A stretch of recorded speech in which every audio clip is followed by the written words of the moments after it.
Ladies and gentlemen, from the Universal Church of Freedom, Peace and Justice, Deacon Gerald Celente. Hello, this is Deacon Celente of the Universal Church of Freedom, Peace and Justice. And freedom is taken away from us, peace is gone, and justice, only just us. We're the only ones that they would take to jail, handcuff you, do anything they want, but the bigs get a free ride, as we see over and over again, particularly among the bankster gang. You know, the banksters, the ones that Jesus Christ drove out of the temple, and 3 days later, he's on the cross. But J.P. Morgan Chase, the biggest banksters in America, they get convicted of 5 felony charges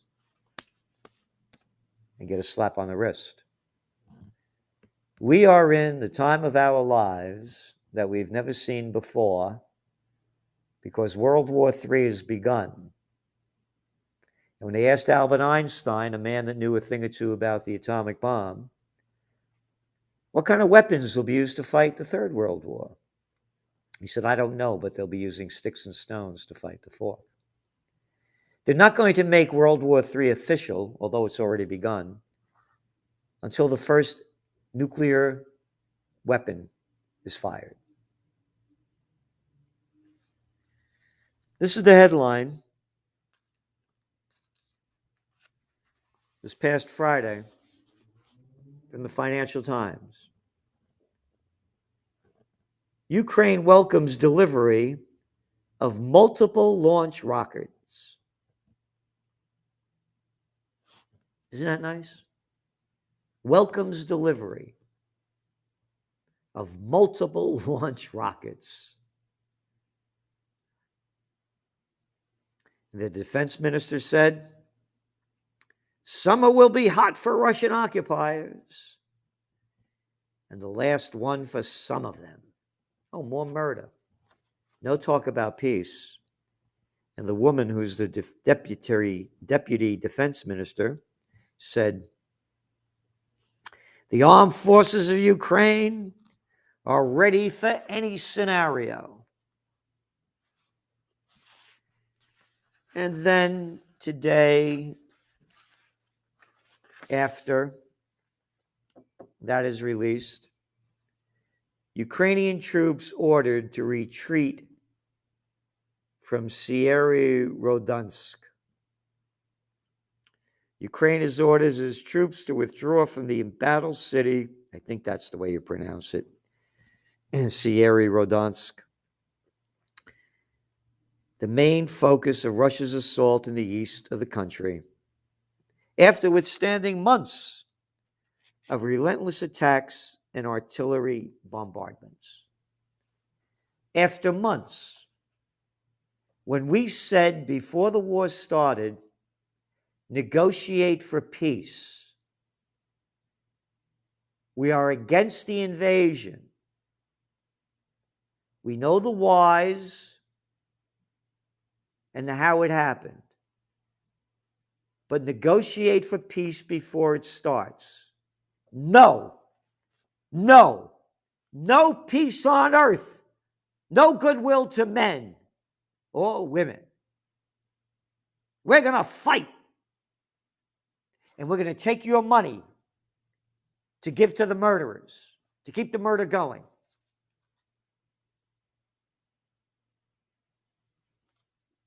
Russia now controls over 20% of Ukraine. Had they made a deal before this happened and said, okay, here's 20%. Don't bomb anything. Don't destroy all the buildings. Don't kill anybody. Instead, billions and billions of dollars wasted and spent, and thousands of lives, livelihoods, and buildings destroyed. So simple. But not a word from the media or the politicians about peace. before this began, only ramping up the war. And the war's ramping up. Germany makes major announcement. It's going to defend, quote, every square meter of NATO territory. And the Chancellor, Scholz, was quoted in the media as promising to make Germany's military, quote, the biggest conventional army among European NATO member states. These are the Germans, by the way, World War I, World War II, and now they're going to have the biggest army. And they're going to have a special fund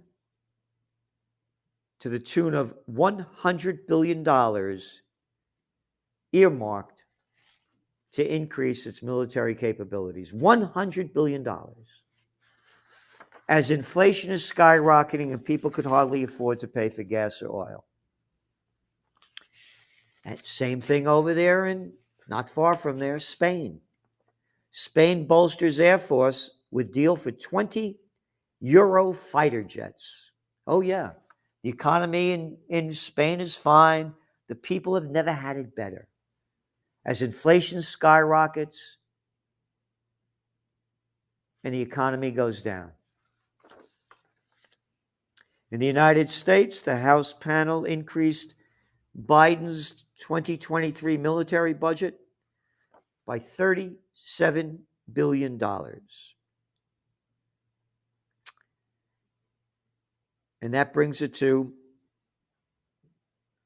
$850 billion as the streets are filled with homeless and people living paycheck to paycheck. No talk about peace. And it's mostly controlled by the Democrats. And the Democrats in the House Armed Services Committee, they passed a $37 billion increase. The vote was 42-7, so both parties. 42-7. Only 7 people against not spending more money to give to the military-industrial complex that Dwight D. Eisenhower, 5-star general, supreme commander of the Allied forces, in his January 17th, 1961 farewell address warned the American people that the military-industrial complex would rob the nation of the genius of the scientists, the sweat of the laborers, and the future of the children.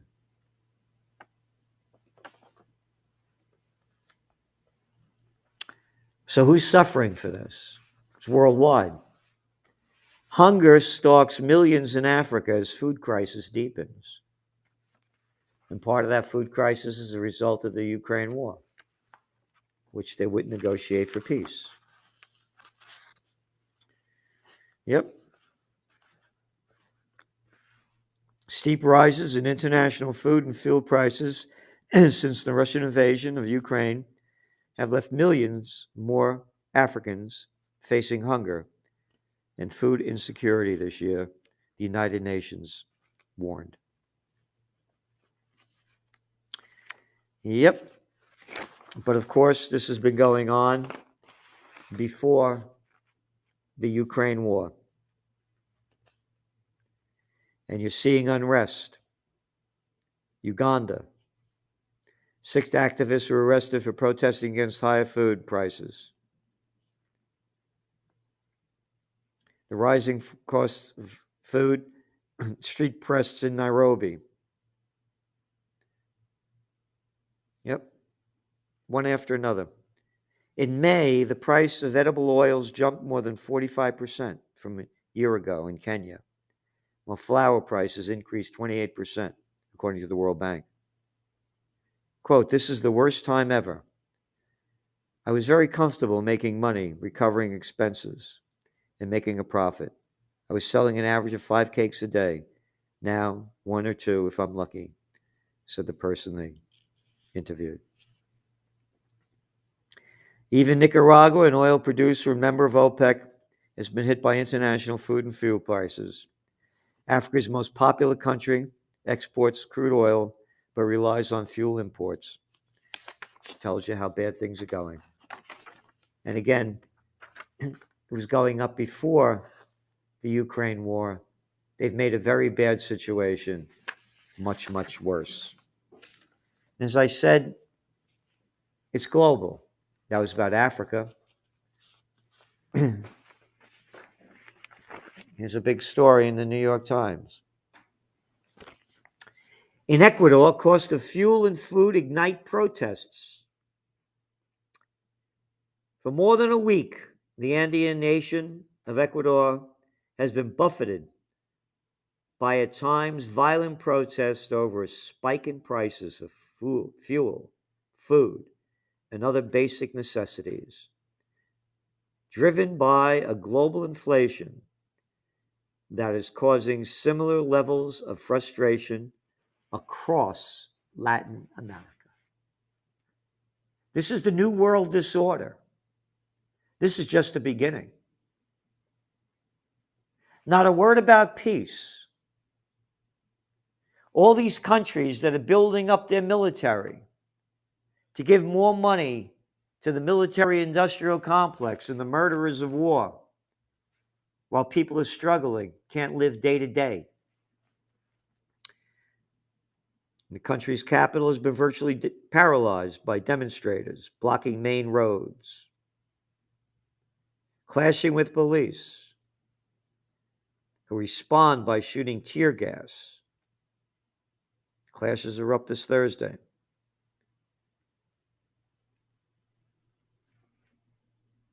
From Chile to Peru to Honduras, people are demanding governments find ways to reduce the cost of everyday food.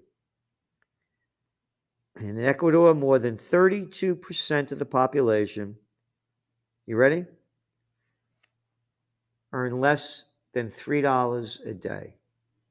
That's 32% that earn less than $3 a day. So if 60% earn $10 a day, that's no money. You see where this is going?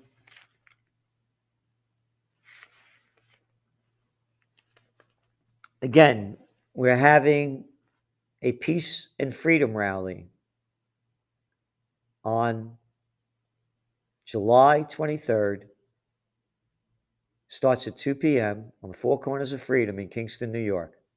Judge Andrew Napolitano, Scott Ritter, myself, the Hot Damn Band, and Gary Null.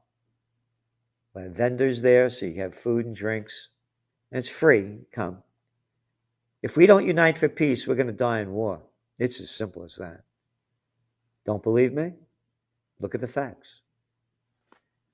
The economy faces collapse, Sri Lanka says. That's in the Wall Street Journal. Sri Lanka's prime minister said its indebted economy faced complete collapse. Quote, we are now facing a far more serious situation beyond the mere shortages they use of fuel, gas, electricity, and food, he said. Imagine that, they call that mere shortages. Our economy has faced a complete collapse.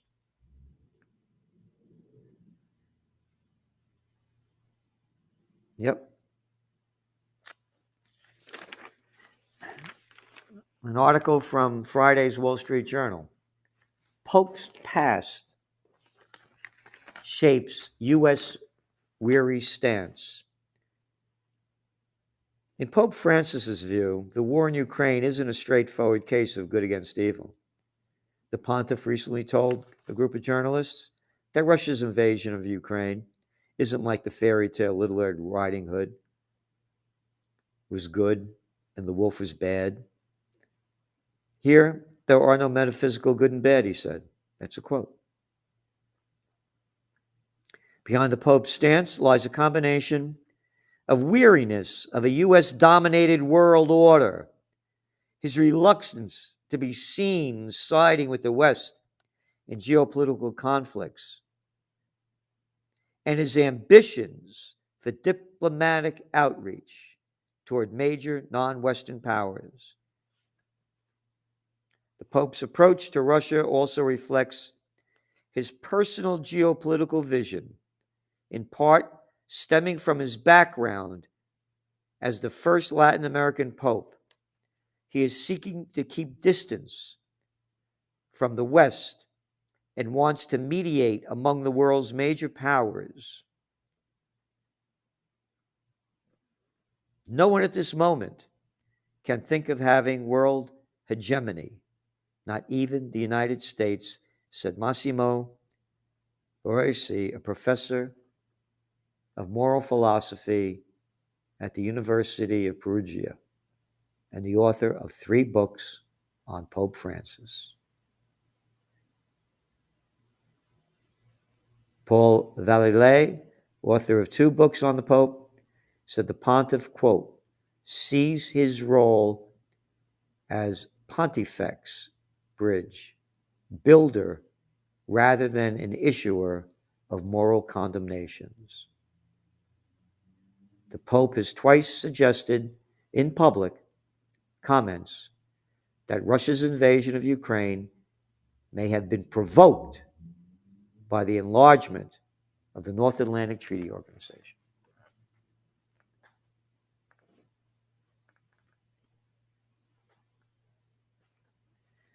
They go on to say that in books about the Pope, said the pontiff's weariness of NATO, and by implication, the U.S., reflects his Argentine origins. Latin America, quote, is a continent colonized by the United States for years and years, and so the Pope tends to see it as the country of the military system and aggressive capitalism. There you have it. But you don't hear about this. For America to condemn Russia for what they're doing, with America's long list of atrocities and wars, as Smedley Butler in the book War's a Racket made clear from the early 1900s on, up until the mid-1930s when the book ended. And then we pick up from there with the Korean War, the Vietnam War, the 2 Iraq wars, the Afghan War, the Yemen War, the Syrian War, the Libyan War. All the bombs away. I'm really good at killing people, said Barack Obama, his drone strikes. Quoted in the book Double Down. So there we are. World War III has begun. But the news, of course, it's out of the news now because of the Roe versus Wade decision by the Supreme Court in the United States.